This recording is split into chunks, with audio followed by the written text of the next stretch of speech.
podemos comenzar oficialmente este seminario Multilateralismo, Desafíos y Oportunidades para un Mundo en Transición. Les doy la más cordial bienvenida a todas y todos los que están aquí esta tarde. Quisiera partir con los agradecimientos a, por supuesto, el Congreso del Futuro, el equipo encabezado por Gio Girardi, vicepresidente de la Fundación Encuentros de Futuro, que está hoy aquí, a la Cancillería, encabezada por nuestro ministro de Relaciones Exteriores, Alberto Van Claver. ¿Se escucha bien? ¿Ahora sí? Es que tengo que acercar un poco más el micrófono. Bueno, como decía, los agradecimientos al canciller, a la Cancillería, a todo su equipo por esta reunión, este seminario en que vamos a tocar temas tan importantes, y a la expresidenta Michelle Bachelet, bienvenida, muchas gracias por estar aquí. Me di cuenta hace muy poquito que mañana, jueves 15 de enero, se cumplen 20 años desde que fue escogida como primera presidenta mujer de Chile. Vaya.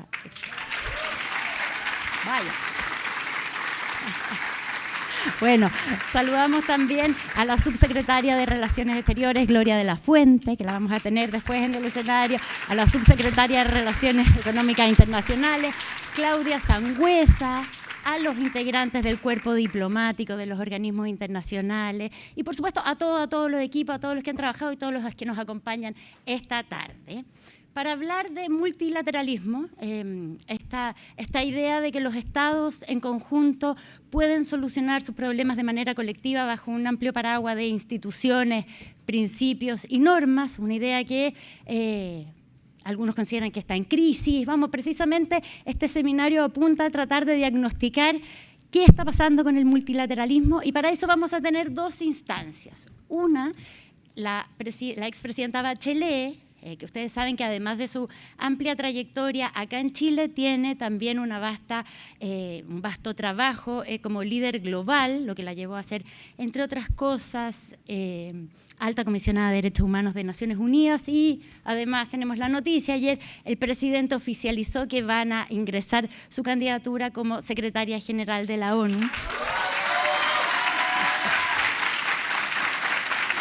Bueno, por eso yo decía, es un buen día para estar aquí. La expresidenta entonces se va a subir a este podio y va a hacer una presentación precisamente sobre el estado del arte del multilateralismo, y a partir de eso después vamos a hacer subir a la subsecretaria Gloria de la Fuente a conversar con Nicolás Albertoni, ex vicecanciller de la República de Uruguay, o sea, ex subsecretario de ese país, y con Julián Suárez, representante de la CAP acá en Chile. Así que vamos a tener una interesante conversación. Yo no me demoro más y le dejo acá el podio a la expresidenta.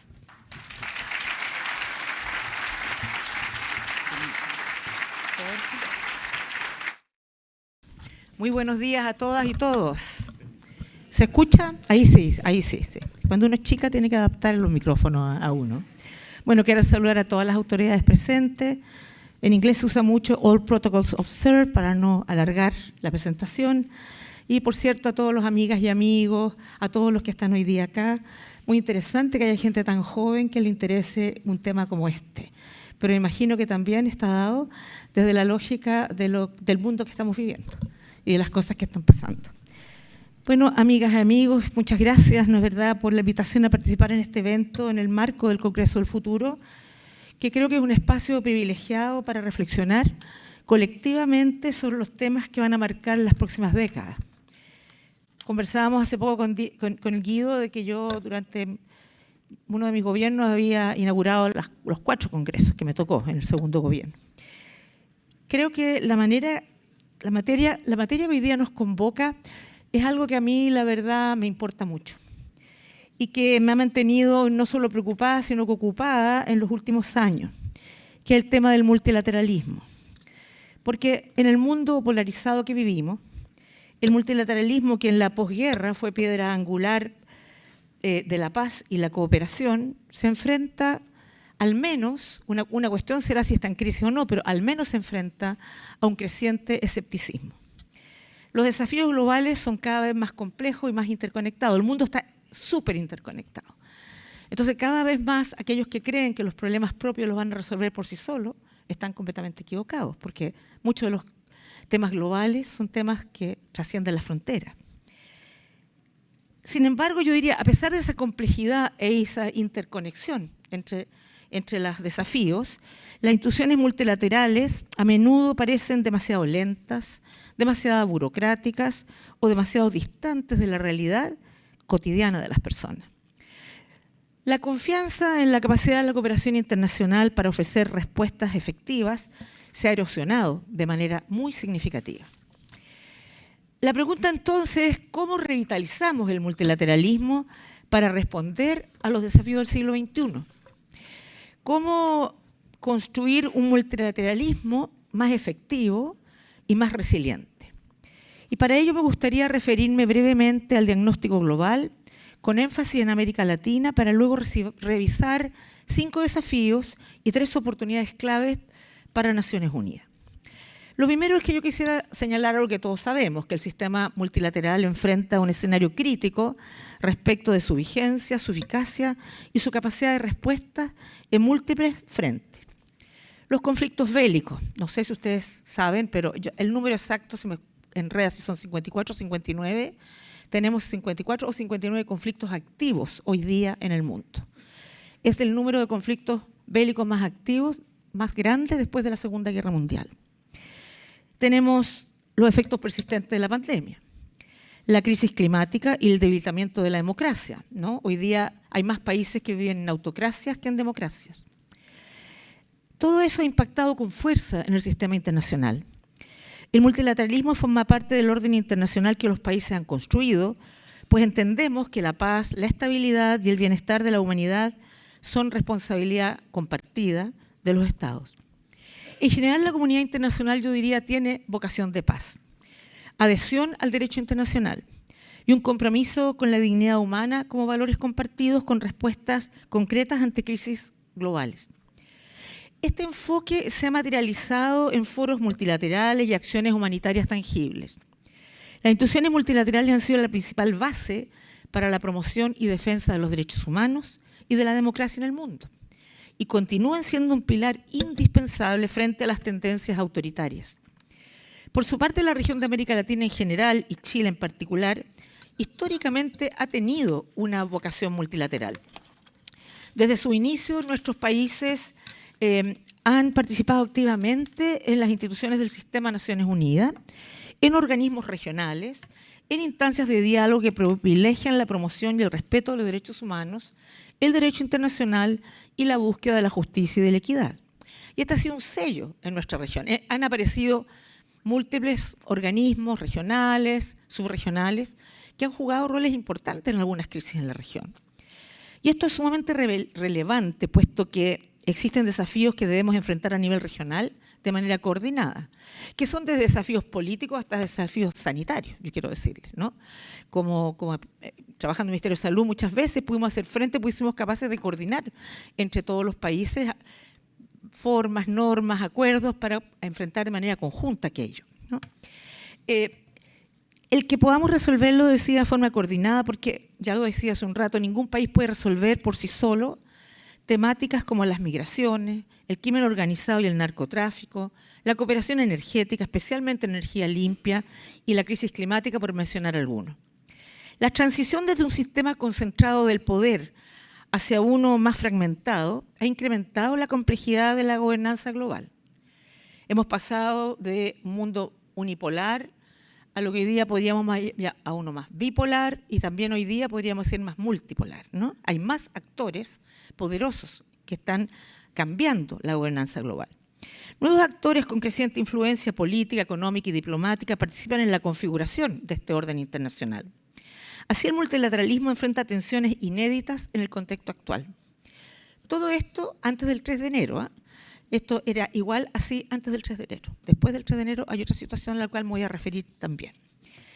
En este escenario de creciente fragmentación y tensiones geopolíticas, resulta indispensable reafirmar el respeto irrestricto al derecho internacional. Y quiero decir lo siguiente: podrá haber cuestionamientos si el derecho internacional es perfecto, si hay que mejorarlo. Pero el sentido del derecho internacional es que proteger a los países, o sea, en el fondo, es que el poder no prime sobre el derecho, ¿no? porque el derecho internacional lo que permite es que uno pueda asegurar a países grandes, medianos y chicos las mismas reglas, las mismas normas. Es el sentido. Que se cumpla es otra cosa, pero es el sentido, el sentimiento, y es lo que está en la Carta de Naciones Unidas. Y yo creo que esto que decía, que hemos participado en la región activamente en organismos y todas instancias de diálogo que privilegian la promoción y el respeto a los derechos humanos, el derecho internacional, pero también la búsqueda de la justicia y la equidad. Y creo que este ha sido un sello de nuestra región. Hoy día Nicolás en su entrevista en La Tercera recordaba que somos una región de paz, ¿no? Hemos tenido conflictos internos en Colombia, pero en general somos un país que no tenemos conflictos bélicos entre los estados. Y que es una de las pocas regiones, yo diría, con tanta paz en ese sentido. La transición, yo decía, en este escenario de creciente fragmentación y tensiones geopolíticas, resulta indispensable reafirmar el respeto restricto, decía yo, al derecho internacional, porque no admite excepciones ni relativizaciones. Uno de los riesgos es que se relativicen estos elementos, porque se empieza a excusar entonces decisiones que toman los poderosos, que afectan a los menos poderosos. Incluso cuando se invocan disputas políticas internas o se cuestiona la legitimidad de determinados liderazgos. Los desacuerdos entre estados deben resolverse siempre dentro del marco normativo de la comunidad internacional que la comunidad internacional se ha dado, pues solo así somos capaces de preservar la previsibilidad, la estabilidad, pero también algo muy importante que es la igualdad soberana entre las naciones. No podemos permitir que intereses propios, por legítimos o urgentes que se presenten, pretendan justificar el uso de la fuerza o la amenaza de su uso fuera de los marcos jurídicos establecidos.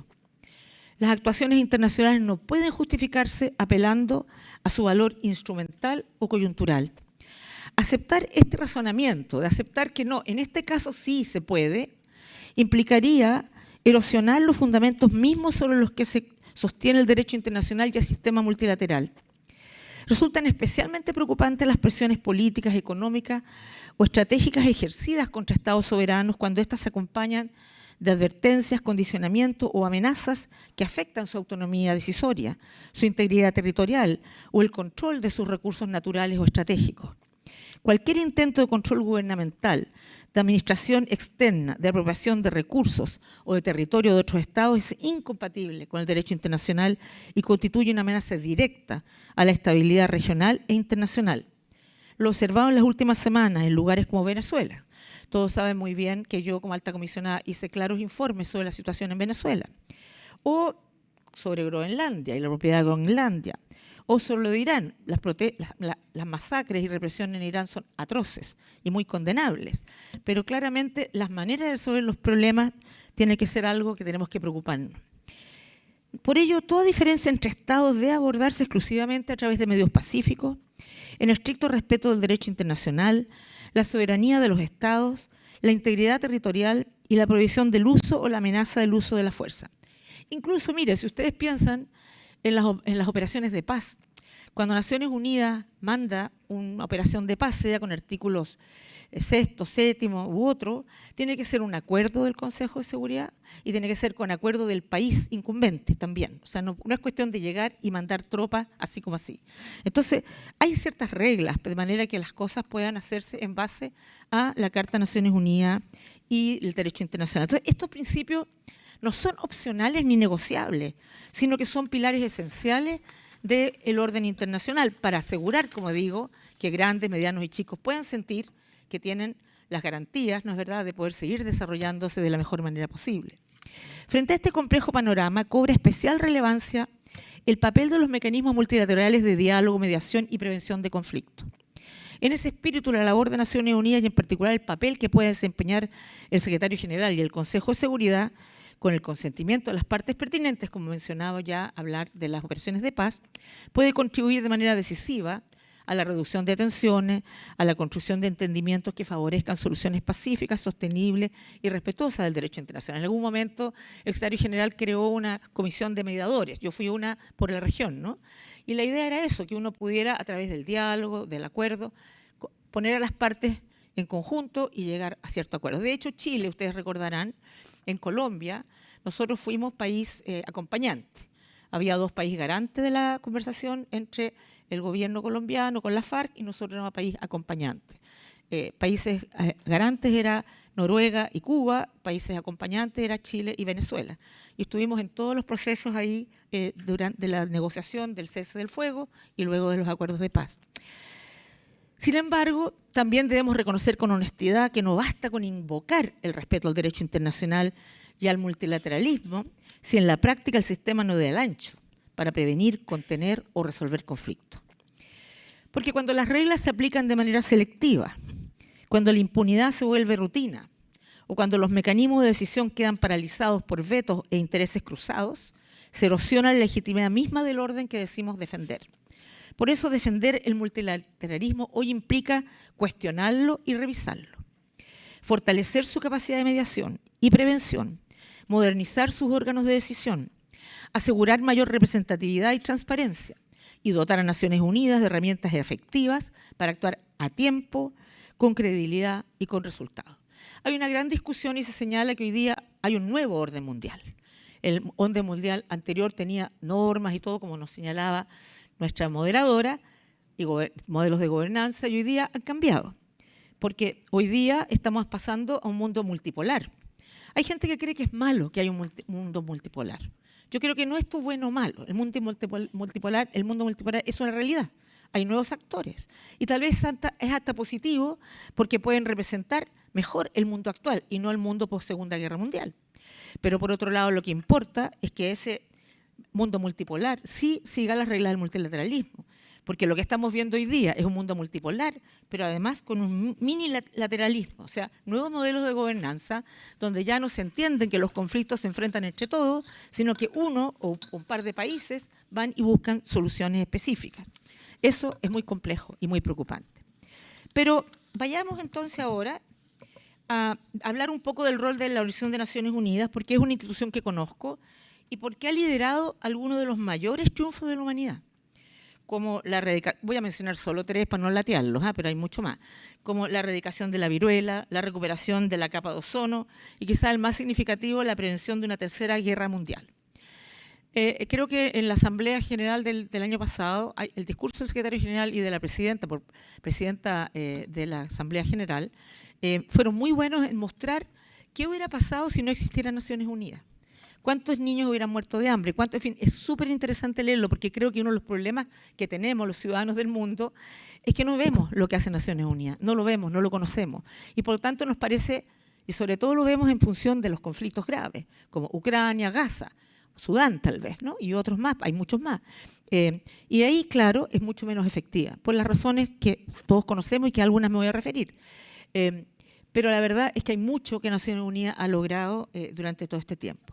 ¿Qué cosas creo que es súper importante hacer a Naciones Unidas? En primer lugar, eficiencia administrativa. Fortalecer la capacidad institucional de la ONU requiere avanzar hacia una gestión más ágil, transparente y orientada a resultados. Esto implica revisar las estructuras internas para eliminar duplicidades. Yo quiero contarles que cuando yo llegué como la primera directora ejecutiva de ONU Mujeres, descubrí que el PNUD también tenía una división de género. Entonces fui a hablar con mi colega y le dije, oye, esto no es posible. Si tenemos una nueva agencia, ¿por qué no miramos cómo, o tú me pasas tu gente, o qué sé yo? Mire, los años que estuve no logré nunca un cambio.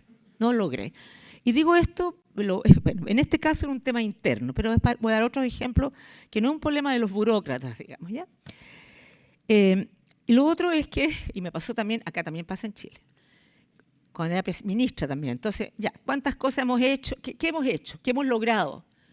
45 actividades. Ya, pero ¿y cuál ha sido el impacto? No medimos el impacto, medimos las actividades. Bueno, lo mismo pasaba en Naciones Unidas. Me entregaban unos informes con 4.000 actividades, pero ¿cuál es el impacto? Si a uno lo que le importa es que haya impacto, que haya resultados. Por eso decía yo, orientada a resultados. Y esto implica, por supuesto, evitar las duplicidades, como ya mencioné, modernizar los procesos de toma de decisiones y asegurar una coordinación efectiva entre sus órganos principales, agencias, fondos y programas. Un sistema más coherente y con mayor capacidad de ejecución en los territorios, apoyado en datos, innovación y evaluación constante del impacto, permitirá traducir compromisos globales en transformaciones reales.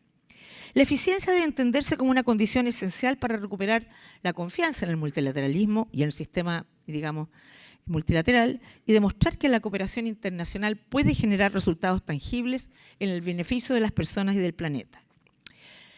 Yo quiero decir aquí algo que no me va a ser muy popular entre los países permanentes del Consejo de Seguridad, pero yo estoy segura que la reforma del Consejo de Seguridad es una necesidad imperativa y una responsabilidad ineludible de los Estados miembros. Esto es un tema de los Estados miembros. Ellos son los que tienen que tomar esta decisión para preservar la legitimidad y la eficacia del sistema multilateral. La estructura actual del Consejo refleja una realidad geopolítica del pasado y no responde a la diversidad ni al equilibrio a los equilibrios existentes hoy día del mundo contemporáneo, lo que debilita su credibilidad y su capacidad de acción. Regiones como África, Asia y América Latina continúan subrepresentadas, a pesar de su peso demográfico, político y de su contribución sustantiva a las operaciones de mantenimiento de la paz. Esta falta de representación, sumada al uso recurrente del veto por parte de los miembros permanentes, los 5 miembros permanentes, genera bloqueos que impiden, o sea, basta con uno, el veto de uno, ¿no? Impiden respuestas oportunas y eficaces ante crisis graves de paz y seguridad, erosionando, por tanto, también la confianza de los pueblos en el Consejo y en el sistema. La inacción que hemos visto muchas veces frente a conflictos y crisis humanitarias dramáticas tiene costos humanos inaceptables. Por ello, avanzar en una reforma profunda del Consejo de Seguridad no es solo una cuestión institucional, sino un compromiso ético y político de los Estados miembros para garantizar un sistema internacional más representativo, legítimo y capaz de responder a los desafíos del siglo XXI. Pero yo quiero decir una cosa, cuando la gente tiende a pensar en reforma del sistema de Naciones Unidas, tiende a pensar en los funcionarios, en los burócratas. En mi experiencia personal, yo llegué a alta comisionada y vi que había demasiados mandatos, ¿no?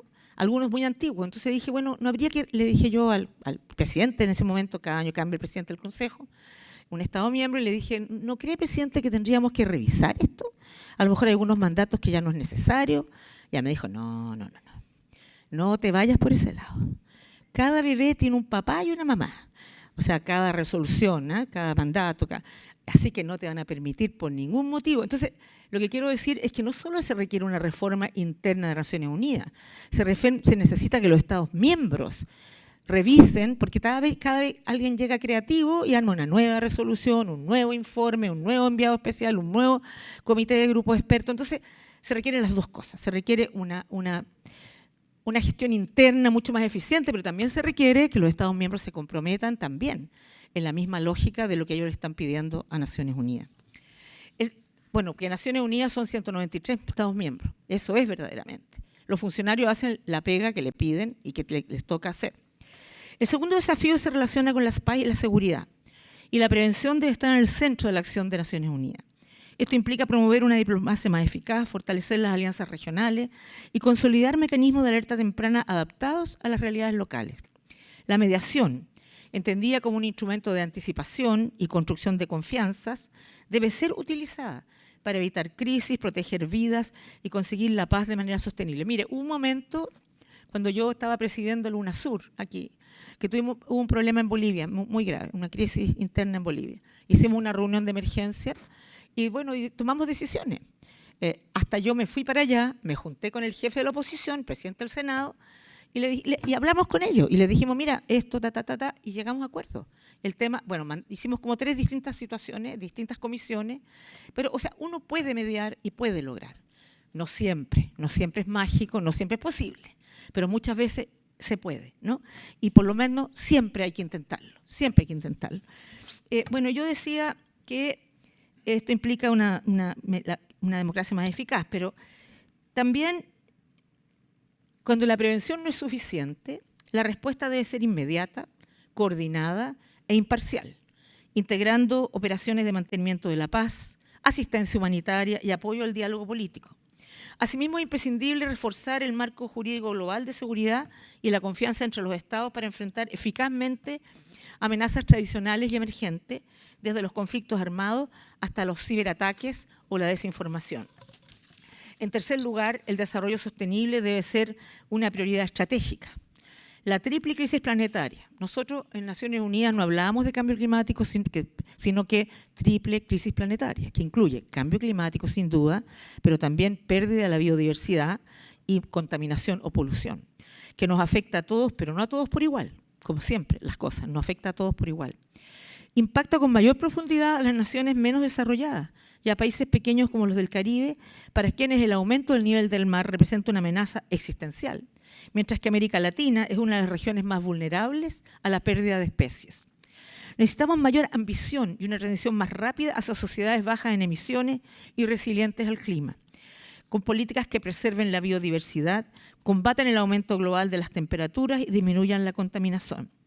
Yo estuve en la COP allá en Brasil y lamentablemente no hubo ninguna posibilidad que saliera una resolución de poner fecha a la eliminación de los combustibles fósiles, ¿no? No hubo posibilidades. O sea, países que generan los combustibles fósiles claramente obstaculizaron todos esos acuerdos. Y el desarrollo sostenible, además, no es solo un objetivo en sí mismo, sino también es una herramienta de prevención de conflictos y promoción de estabilidad.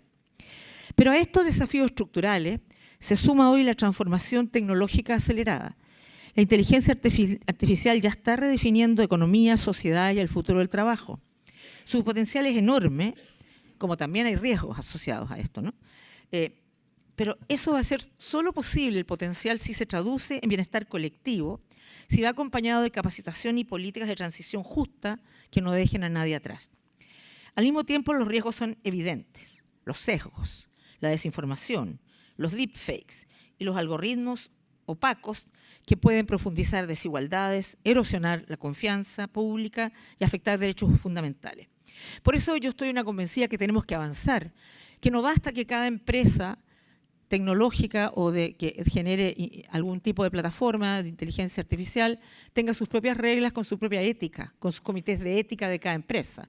Tiene que haber una gobernanza global. Además, mira, yo viajé a Silicon Valley como alta comisionada y vi en varias no me acuerdo cuál, no voy a nombrar a nadie para no denunciar a nadie, pero había 80% de los programadores eran hombres blancos.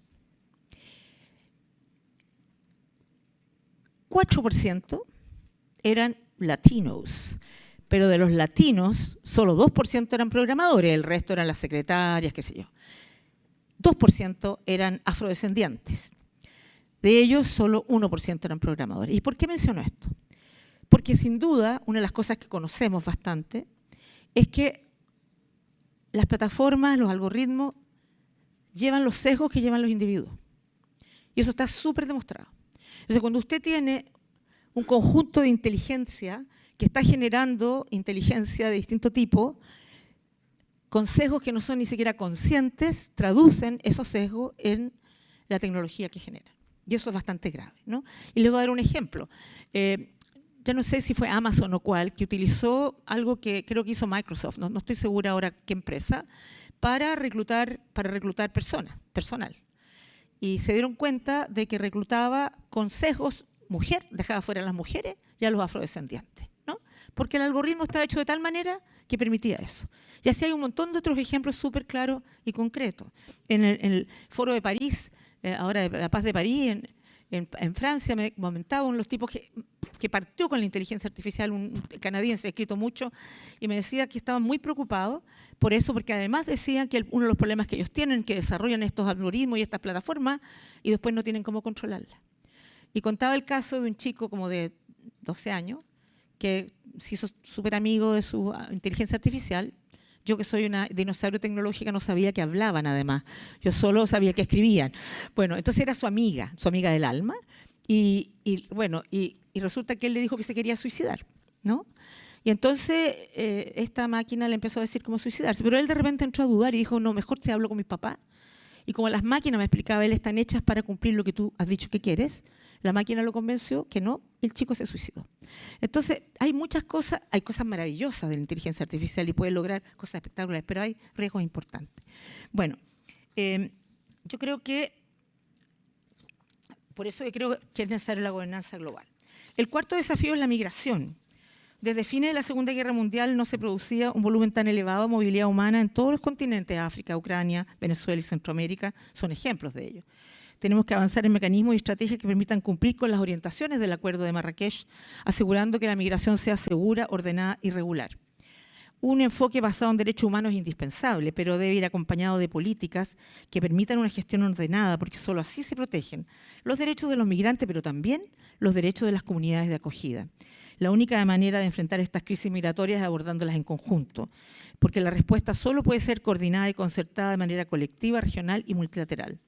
El último desafío al que me quiero referir es el respeto y la promoción de los derechos humanos como núcleo de toda acción de Naciones Unidas. Reafirmar su centralidad en la acción multilateral permitirá que Naciones Unidas siga siendo lo que tiene que ser, un referente y una voz moral, y también operativo en la defensa de la dignidad humana y la justicia social. La ONU construye una sólida arquitectura de derechos humanos que incluyen tratados esenciales, solo voy a mencionar 3. La CEDAW sobre los derechos de las mujeres, la Convención sobre los derechos del niño y la Convención contra la tortura. Pero hay muchísimas más, junto con mecanismos como los relatores especiales que han dado voz y visibilidad a quienes más lo necesitan.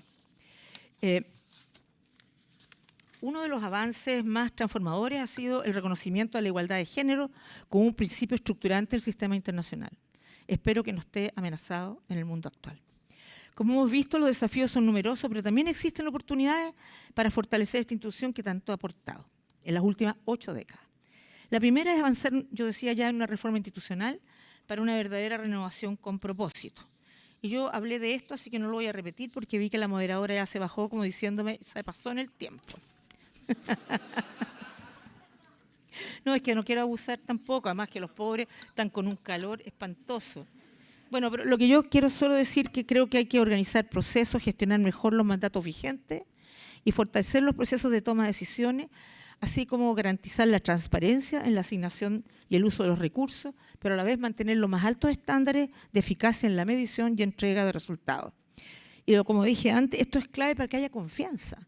Vale la pena que exista Naciones Unidas, porque eso le cambia para mejor, supuestamente, la vida a las personas y hay que mostrarlo y lograrlo. La segunda oportunidad es reconectar con la ciudadanía global. La legitimidad de Naciones Unidas está indisolublemente ligada a su capacidad de ser percibida como útil y cercana a las personas, sobre todo en un mundo hiperconectado, donde la desinformación puede minar la confianza, mostrar resultados tangibles, evidenciar mejoras en la calidad de vida, pero también fortalecer la identificación de la ciudadanía con el multilateralismo es una prioridad estratégica que se logra mediante una mayor y mejor coordinación interna, transparencia, pero además comunicación constante de los avances del trabajo. Naciones Unidas, ahora, debo decir que, no sé si aquí hay periodistas, estudiantes de periodismo, pero es mucho más fácil que salga una noticia mala que salga una noticia buena. Es súper difícil lograr que se muestren cosas que son positivas. Eso no solo en Naciones Unidas, debo decir, también tengo experiencia propia en otras cosas. Bueno, Naciones Unidas debe consolidarse no solo como un foro de debate, no se trata de ir a debatir nomás, sino como una herramienta efectiva al servicio de los Estados y sus sociedades. Si aspiramos a un multilateralismo más representativo, inclusivo y centrado en las personas, debe asumirse con seriedad el imperativo de la igualdad de género en todos los niveles del sistema internacional. Esto implica abrir espacio, transformar las dinámicas de poder que históricamente han marginado las voces de las mujeres, de los pueblos indígenas, afrodescendientes, rurales y de comunidades históricamente excluidas. La tercera oportunidad es reafirmar los principios fundacionales de Naciones Unidas. El preámbulo de la Carta de 1945 sigue plenamente vigente. Preservar la paz, defender la dignidad humana y proteger el derecho internacional y promover el progreso social. Estos principios, por cierto, tienen que actualizarse en su aplicación práctica, pero no perder su esencia.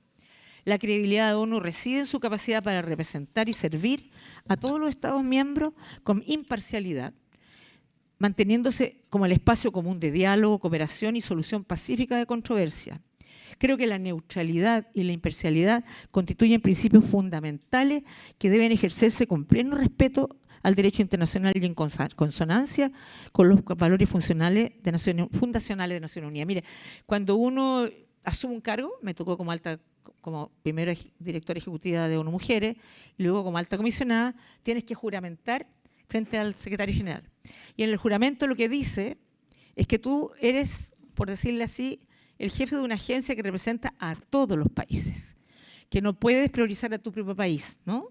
Lo que es un lío porque de repente gente quiere presentar proyectos a tu organización y uno dice, bueno, eso lo pasan por uno en realidad, pero claro, es más complejo, ¿no? Entonces uno tiene que ser neutral e imparcial, porque esa es la única manera de que los países sientan que pueden tener confianza, que esa persona va a buscar las mejores soluciones y va a representar también, y va a pensar y considerar sus perspectivas.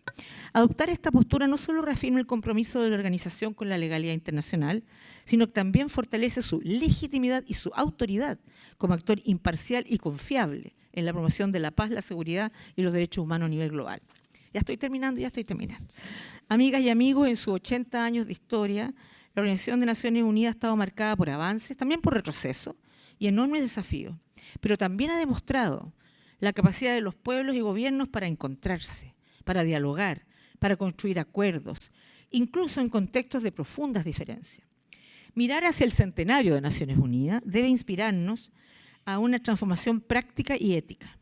Construir una Nación Unida más eficiente, centrada en resultados tangibles, capaz de anticipar crisis y generar confianza en el diálogo como vía legítima y efectiva para la paz. Yo creo que uno de los grandes desafíos es anticipar crisis. Y les voy a contar una pequeña anécdota que me pasó a mí visitando los países subsaharianos y francófonos. Llegué a... espérate, ¿cuál fui primero? Burkina Faso. Y había una gran crisis política.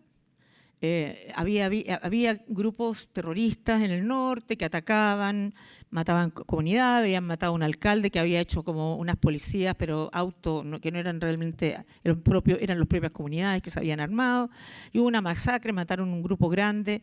Y bueno, y por supuesto la oposición tiraba fuerte contra el presidente, estimulaba a las Fuerzas Armadas para que hicieran algo. Entonces yo llegué allá, vi esto, bueno, uno recibe briefing antes de ir, lee las noticias, toda la cosa, y llegué y me junté con la gente de Naciones Unidas allá, no solo de mi oficina, y les dije, oye, ¿no siente que hay riesgo de golpe de Estado aquí? No, me dijeron, de ninguna manera. Hay crisis política, pero golpe de Estado de ninguna manera. Bueno, me reuní con la Comisión Nacional de Derechos Humanos, discutimos todos los temas, pero de repente le hice la misma pregunta. ¿No creen que hay posibilidad y riesgo de golpe de Estado? No, de ninguna. Esto fue diciembre del 21. Y con mucha gente que hablé parlamentaria, no, de ninguna manera. Me fui de vuelta a Ginebra, me vine a pasar Pascua, Año Nuevo a Chile, una semana después, golpe de Estado. Entonces, será por la experiencia chilena que uno tiene como el olfatillo, ¿no? Uno sabe más o menos por dónde va la cosa, ¿no? Entonces, bueno, después estuve en Níger, no en Níger, sino en Níger. Estaba la misma situación, pero ahí la oposición, hasta ese momento, apoyaba el gobierno en el sentido de decir, esta es una crisis que todos tenemos y todos tenemos que enfrentar diferente. No hubo golpe de Estado, hubo 3 años después, pero no en ese momento. Entonces, yo conversaba con el secretario general y cuando nosotros nos reuníamos una vez por semana, tenemos que tener mayor capacidad de previsibilidad de crisis, ¿no? Porque claro, es verdad que Naciones Unidas no es una entidad política, o sea, no puede hacer política en un país, pero tiene que saber de política y tiene que entender los procesos y tratar en lo posible. A veces hay hechos que no son posibles de prever, tratar de prever y tratar de buscar entonces soluciones y evitarlo. Creo que se debe combinar la fidelidad a sus principios fundacionales con la audacia para adaptar sus mecanismos internos, fortalecer su legitimidad ante la ciudadanía global y, como ya decía antes, entregar resultados concretos, eficientes y sostenibles para la paz, el desarrollo y los derechos humanos, que son los 3 pilares esenciales. Hay una discusión hoy día de volver a los pilares básicos de Naciones Unidas, pero algunos entienden como pilar básico solo paz y seguridad. No, son 3 los pilares básicos en la Carta de Naciones Unidas y son los 3 indispensables. Paz y seguridad, desarrollo. Sin desarrollo no hay paz y seguridad, claramente. Y, por cierto, derechos humanos. Sin derechos humanos también hay conflictos, ¿no? Entonces, creo que hay otra discusión muy interesante también, debo decir, si el próximo secretario general tiene que ser un administrador o un general. Hay países que creen que sea un administrador y que no se meta más y que ellos resuelven los temas. Hay otros que dicen, no, tiene que ser un general, que avance, que esté en el terreno. Yo creo que tiene que ser las 2 cosas, administrador y general, las 2 cosas. O generales. Bueno.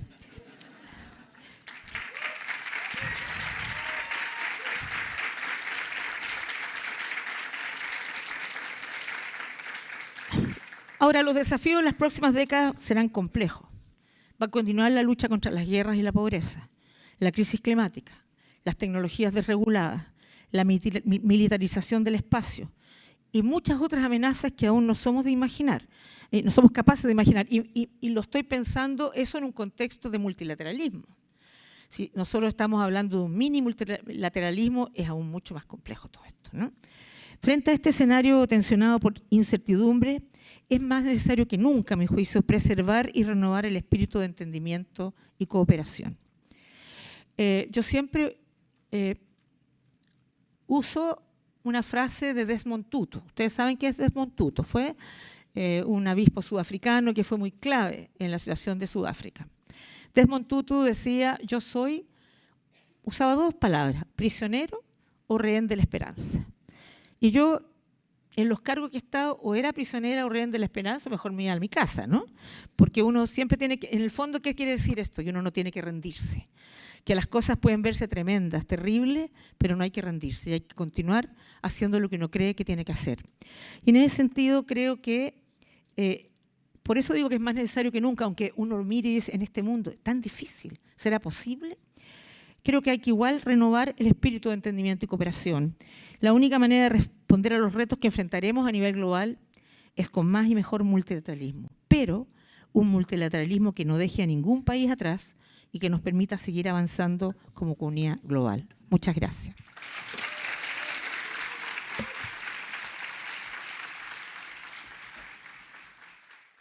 Gracias, Presidenta, por esa presentación. Vengo llena de culpa que la hice apurarse. No era mi intención. Me van a despedir acá de moderadora por eso. Está ahí el canciller, lo estoy viendo. Bueno, y seguimos entonces a partir de esta interesante exposición de la expresidenta, que además como que también plantea los desafíos con que está mirando a Naciones Unidas. Y entonces voy a invitar acá a nuestros panelistas, la subsecretaria Gloria de la Fuente. Un aplauso para ella. La subsecretaria es cientista política y además, bueno, tiene una amplia trayectoria en temas de calidad de la democracia, transparencia.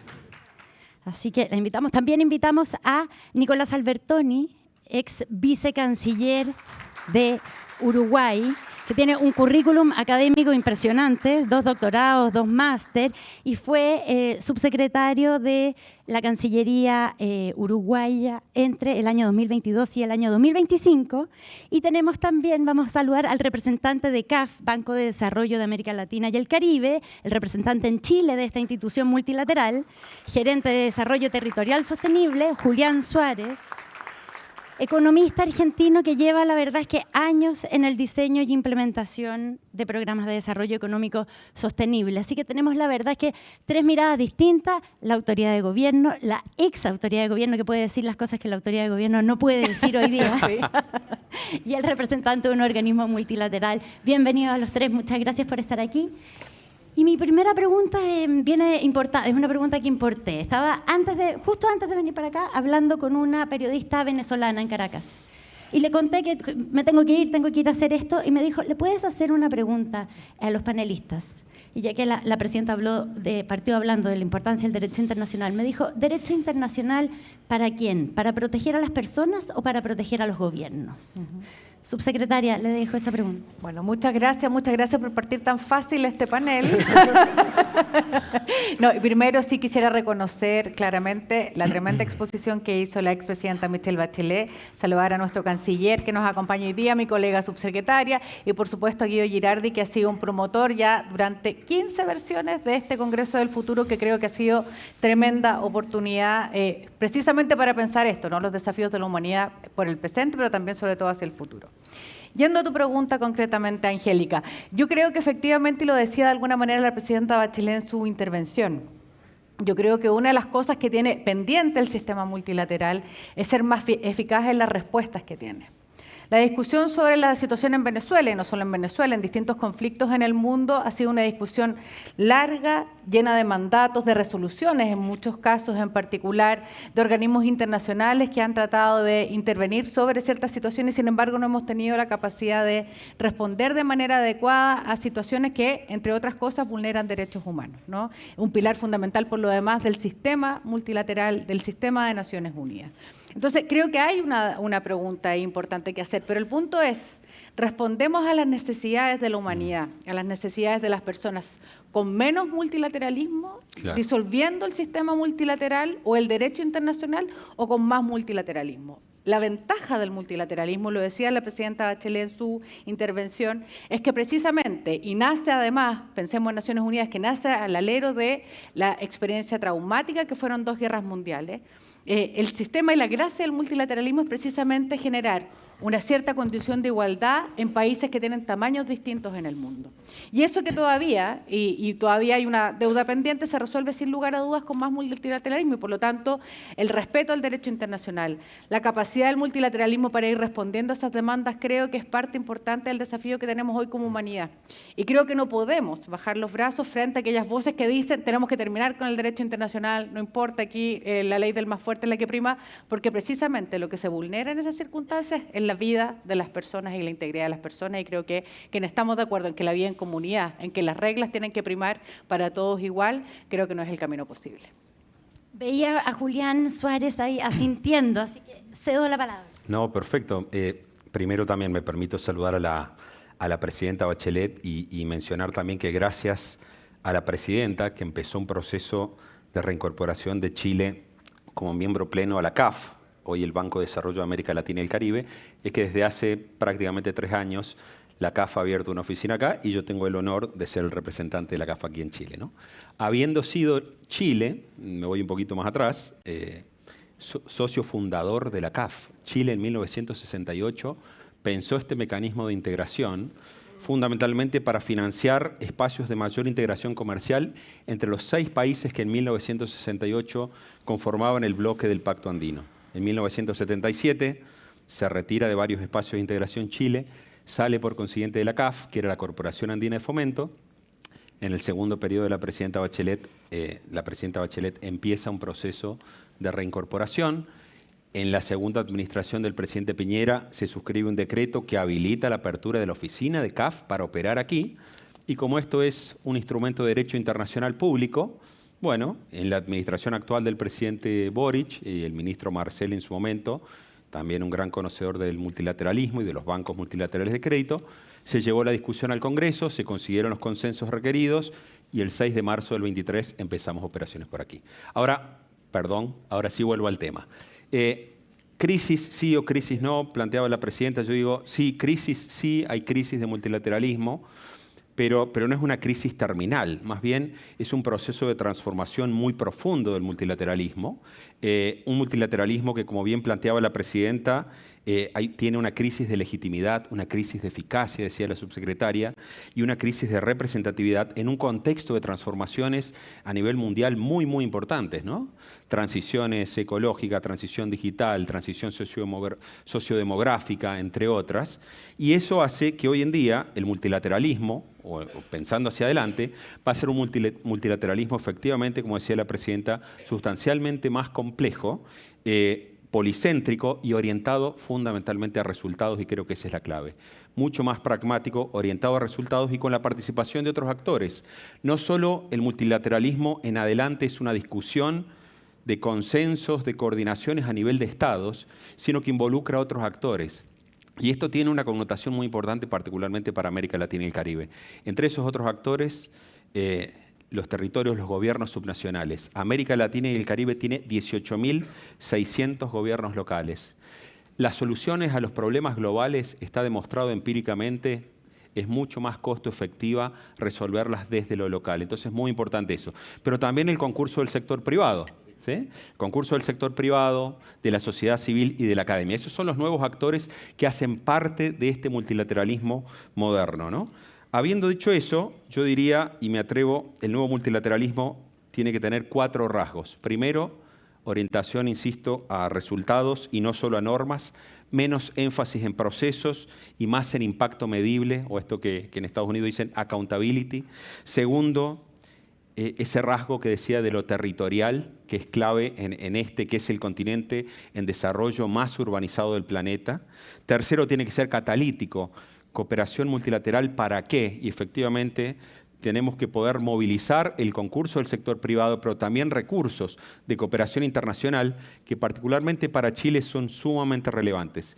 Chile se ha graduado como un país de renta media alta. Eso hace que, aplausos por ello, en términos de los promedios de América Latina y el Caribe, Chile es un país destacado, como también lo es Uruguay, pero se han cerrado varias ventanas de cooperación internacional, ¿sí? Entonces es muy importante encontrar algunos vehículos de mecanismo que el multilateralismo, la cooperación internacional, plataformas de aterrizaje de la cooperación como la CAF, que además de poner a disposición el balance para Chile, tiene una plataforma para atraer cooperación internacional de otras fuentes, fondos filantrópicos, fondos ambientales y climáticos y demás, llegue acá.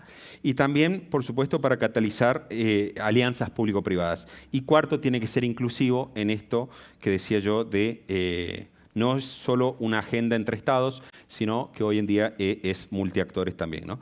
Yo sí iría cerrando por acá, simplemente destacando de que la legitimidad, la prueba ácida del multilateralismo hacia adelante, más allá de los conflictos bélicos y todo, se va a ver reflejada cuando se demuestre de que el multilateralismo es efectivo para resolver la crisis climática y también para avanzar en una transición digital, una revolución digital tan importante que, como decía la presidenta, no exacerbe más las brechas, no deje a nadie atrás y ese es un enorme reto que tenemos hacia adelante. Si hay espacio, luego te cuento un poquito más de CAF.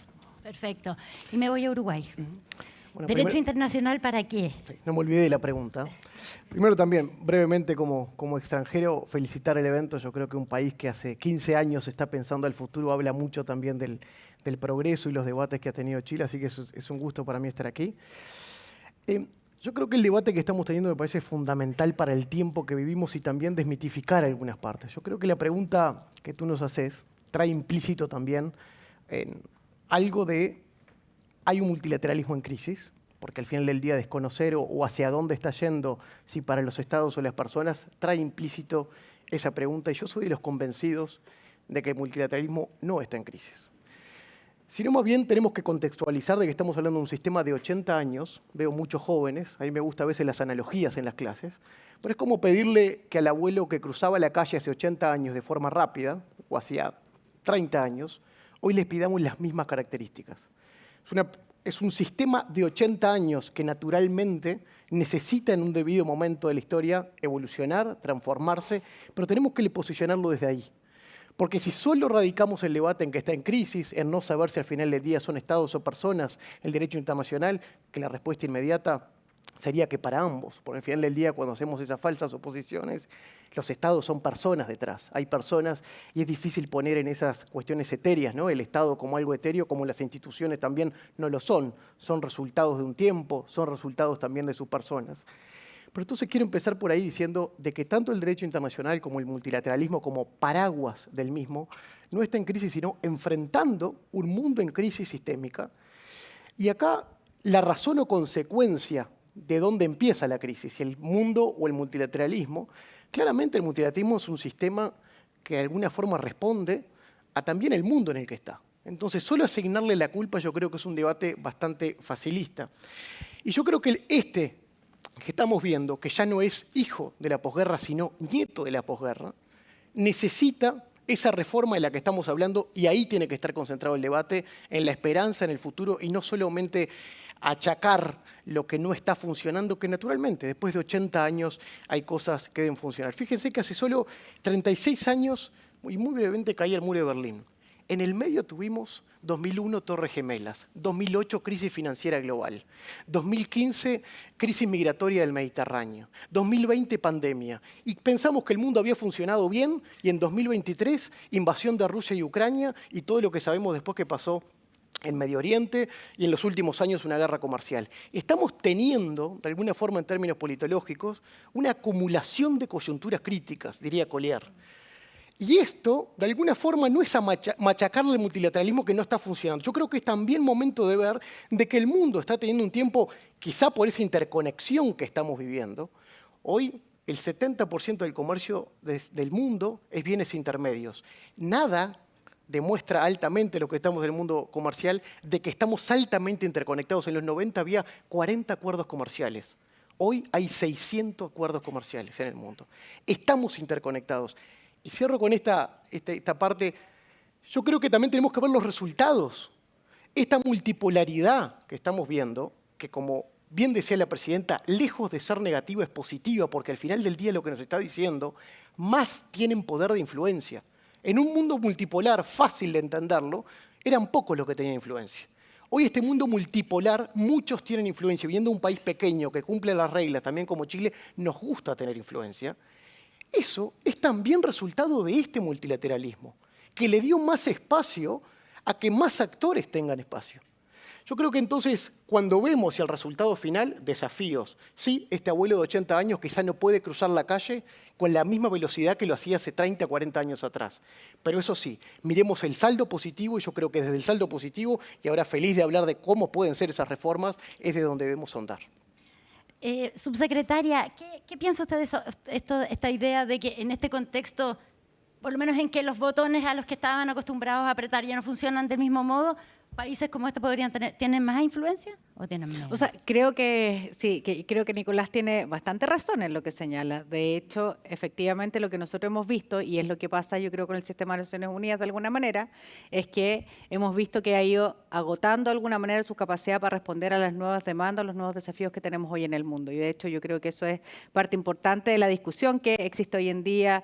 Eso explica, entre otras cosas, la iniciativa del secretario general actual de Naciones Unidas, UN 80, que es de alguna manera una manera también de volver a mirar los temas relevantes de Naciones Unidas.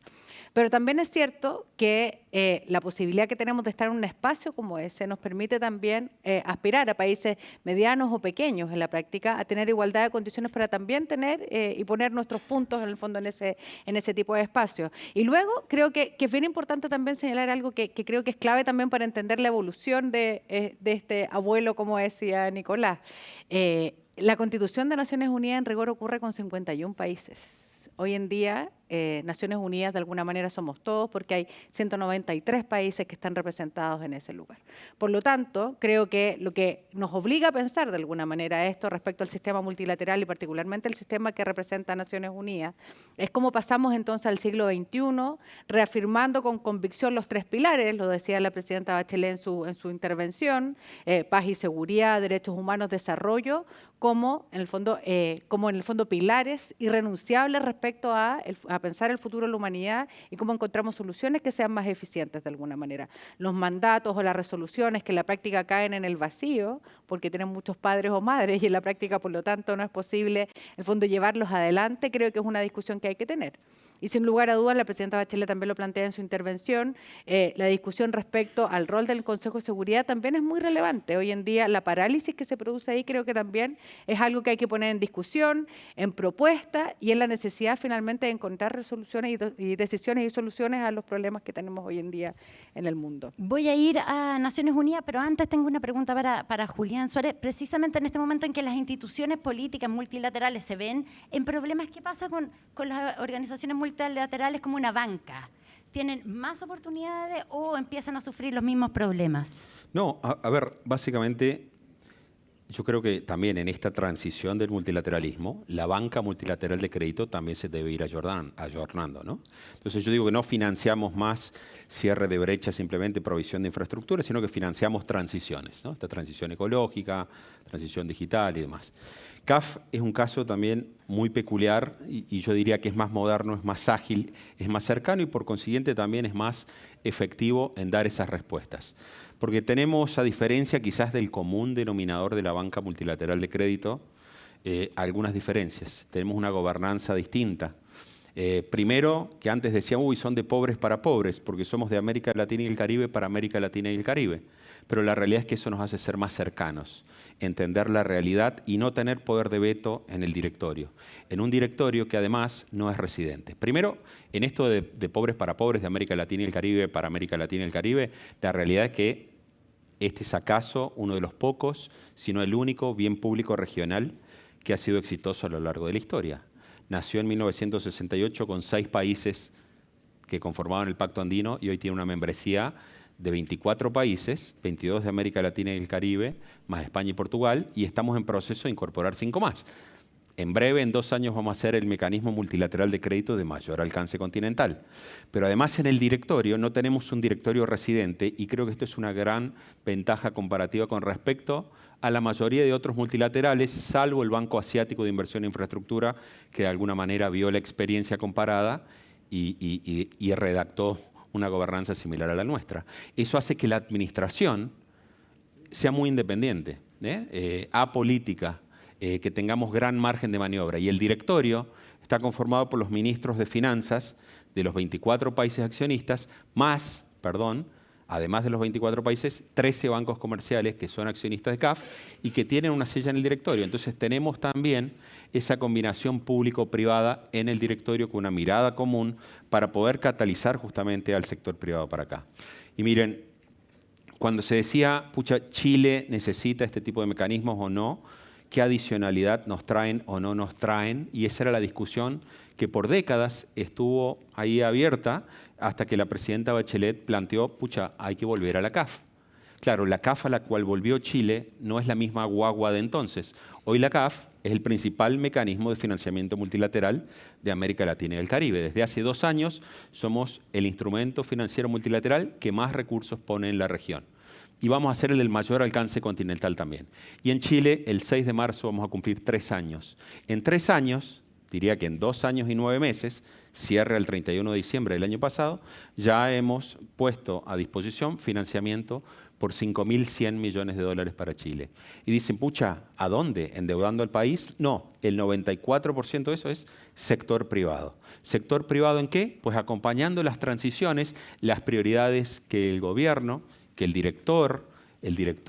ministro de Hacienda, que es el director por Chile en la CAF, nos pidió trabajar acá en favor de una agenda pro crecimiento, trabajar una agenda de fortalecimiento de una agenda de desarrollo regional, para trabajar en favor de los compromisos ambientales y climáticos, para trabajar en favor de la agenda de transición energética y la gran apuesta de renovables que Chile tiene, y para trabajar en la agenda digital, no solo en el cierre de brechas de acceso y uso, sino también en una apuesta superadora de Chile, que es posicionar a Chile como un hub digital para América del Sur. Entonces, en esto último, por ejemplo, hemos financiado los estudios de preinversión del cable Humboldt. Actualmente estamos haciendo lo propio con el cable antártico, centro de cómputos de alto rendimiento, registro nacional de conectividad. Por supuesto, estamos acompañando a las empresas del sector energético en la agenda de descarbonización de la matriz energética. Por supuesto, estamos acompañando a través de la banca comercial de Chile con líneas de financiamiento de segundo piso, el financiamiento de pymes que hacen parte de cadenas de valor global, entre otras, ¿no? Vamos a Naciones Unidas. Me gustaría mucho saber qué dice el ex vicecanciller de un gobierno de derecha sobre qué necesita Naciones Unidas en este momento, ¿un administrador o una general? No. Primero, a mí no me gustan tanto las etiquetas, ¿no? Es decir, yo la verdad vengo de un país en el que el centro del debate y el diálogo político, por suerte, ha trascendido derechas e izquierdas, pero entiendo el foco. Antes, y ya voy a ir a la pregunta, yo creo que también, y es parte de qué secretario o secretaria general necesita en una nueva Naciones Unidas, porque naturalmente va a ser una nueva impronta. Cuando uno repasa todo lo que estamos hablando, no solo la cantidad de países, sino los cambios a los que le estamos pidiendo de la noche a la mañana a este abuelo de 80 años que se adapte, que naturalmente va a necesitar más apoyos, hay, como decía la presidenta, el factor democracia. Es decir, cuando nace Naciones Unidas, el contexto político y posguerra era totalmente diferente al que vimos ahora, que se está reencontrando con un momento en crisis de la democracia, lo cual impacta naturalmente en la concepción de institucionalidad multilateral. Fíjense que hoy el 70% de la población mundial vive en regímenes autocráticos. Por primera vez en la historia, estaba Sergio Vitar por ahí, que seguro sigue la base de datos Bidem, una base de datos sueca muy importante. Por primera vez, las autocracias superan a las democracias. 92 con 88. Y otro factor, también para los desafíos que implican por delante el liderazgo, es, por ejemplo, el poblacional. Estamos viviendo un cambio poblacional y demográfico en el mundo, y en un congreso de futuro, vaya si tiene sentido hablarlo, sin paraderos. A 2040 el 30% de la población china tendrá más de 60 años. Que en un país como los nuestros haya una población envejecida, más o menos el mundo seguirá. Pero que en el principal comprador y vendedor mundial hoy se esté envejeciendo, explica, por ejemplo, que en 2015 en Asia se han vendido más pañales de tercera edad hasta el presente que pañales de niños. La mitad de los jóvenes entre 18 y 34 años en Japón, millennials, son vírgenes sin proyección de tener hijos. Todo eso demuestra, yo creo, que los cambios demográficos que estamos teniendo también muestran que el sistema no se le puede pedir todo, sino también cómo desde las raíces políticas también vemos la adaptación. Yo realmente creo y soy consciente de que ante todo, y esto lo digo como latinoamericano, América Latina tiene una historia que contar a este multilateralismo. La presidenta lo decía al pasar, cuando hablaba de la experiencia de Chile. Bueno, yo creo que nuestras experiencias, habiendo vivido ya casi los años más longevos, por ejemplo en Uruguay, de vida democrática, después de mucho dolor que hemos pasado hace 40 años atrás con dictaduras, yo creo que es una demostración clara de que América Latina hoy tiene una historia que contar. Somos un pulmón en el mundo, somos un granero de alguna forma de alimentos para el mundo. Hemos sabido sufrir la institucionalidad, la caída, como el retorno de las democracias. Y en eso, y aquí sí, esto estrictamente a cuenta personal, estoy convencido que una presidenta con experiencia, con 2 periodos de gobierno, sería una gran secretaria general para este contexto internacional. Y esto, de nuevo, lo digo a título estrictamente personal. Creo que también, de nuevo, las candidaturas, lo que estamos en política son las candidaturas y un contexto. Y creo que estamos necesitando esa firmeza, esa experiencia, pero esa capacidad de diálogo. Y bueno, como padre de una mujer y esposo también, cuando dicen general y capitán, yo creo que eso define a una mujer al final del día. Capitán y general a la misma vez, yo creo que es la esencia también de un liderazgo femenino que se necesita en estos tiempos. Y lo digo con total convicción. Solo un punto final en cuanto a ese contexto y a lo que me parece que tenemos que enfrentarnos hacia adelante. Es inevitable que yo creo que la institucionalidad a la que se ha llegado, hay una inflación de institucionalidad que debemos pensarla. El dinamismo que necesita de respuesta al multilateralismo es inevitable, y acá no hablo de forma facilista, de funcionariados, de cantidad de... No, pero es inevitable que cuando tenemos una superposición, un overlapping, como se diría en inglés, de superposición de mandatos, pero también de instituciones detrás de eso, hay una ineficiencia implícita. Hay unos papers bastante jorobados para lo que creemos en la institucionalidad, que muestran una correlación muy importante entre mayor institucionalidad, lo cual parecería obvio, pero no tanto, y eficacia en los resultados. Y eso es transversal. Hoy América Latina, por ejemplo, tiene 33 proyectos regionales de integración. ¿Y saben qué? Al mismo tiempo somos la región que menos comerciamos entre sí, en el mundo. Y sin duda somos la región más integrada por lejos en el mundo. Eso muestra de que esa hiperinflación institucional a veces va completamente en contra de resultados concretos para el mundo que vivimos. Y no debemos escapar, y esto no es un discurso facilista de cortar, o como hay a veces un discurso de motosierras, ni mucho menos, pero sí debemos reflexionar por la inflación institucional a la que ha llegado el multilateralismo en estos 80 años, que tarde o temprano termina impactando en ser más eficaz. A usted, subsecretaria, ni le pregunto qué es lo que cree que necesita Naciones Unidas. ¿Quieres que te Conteste, conteste. No, yo creo que lo dice Nicolás en la práctica, pero yo creo que convicción, experiencia, coraje y claridad sobre todo en lo que hay que hacer, creo que es lo que necesitamos hoy en día en Naciones Unidas. Por supuesto, me parece muy relevante además que después de 80 años Naciones Unidas por fin tenga por primera vez la oportunidad de tener una mujer a la cabeza. Me parece que eso es fundamental.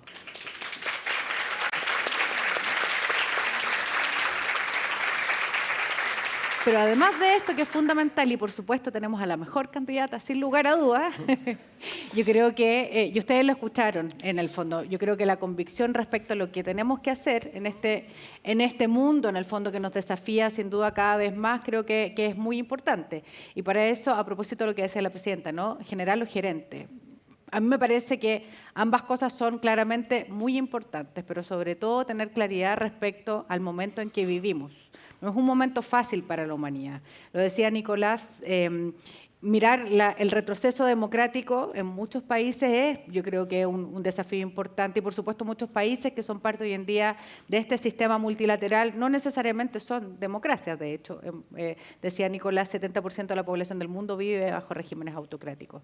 Pero vale la pena apostar porque finalmente esto se trata de la posibilidad de las personas de desarrollar sus proyectos de vida, de tener la posibilidad de generar y construir comunidad, y finalmente estar todos bajo reglas que nos permitan, de alguna manera, darle prosperidad también a la humanidad sobre la base y los pilares de Naciones Unidas. Yo creo que volver a la base y pensar, lo decía también la presidenta Bachelet, pensar que estamos en 80 años, pero es importante proyectarnos hacia el centenario de Naciones Unidas en una lógica de reforma y reestructuración del siglo XXI, para las necesidades del siglo XXI es clave. No veo posibilidad alguna de desarrollar, resolver o responder a los dilemas que tenemos en materia migratoria, en materia de derechos humanos, en materia de ciberseguridad, por ejemplo, inteligencia artificial, y cómo impacta todos los días nuestras vidas si no tenemos la posibilidad de tener un marco común para poder entendernos. Julián, y desde la CAF, ¿cómo se vinculan con Naciones Unidas y qué necesitan de Naciones Unidas? No, indudablemente tenemos una gran vinculación con las agencias, ¿no?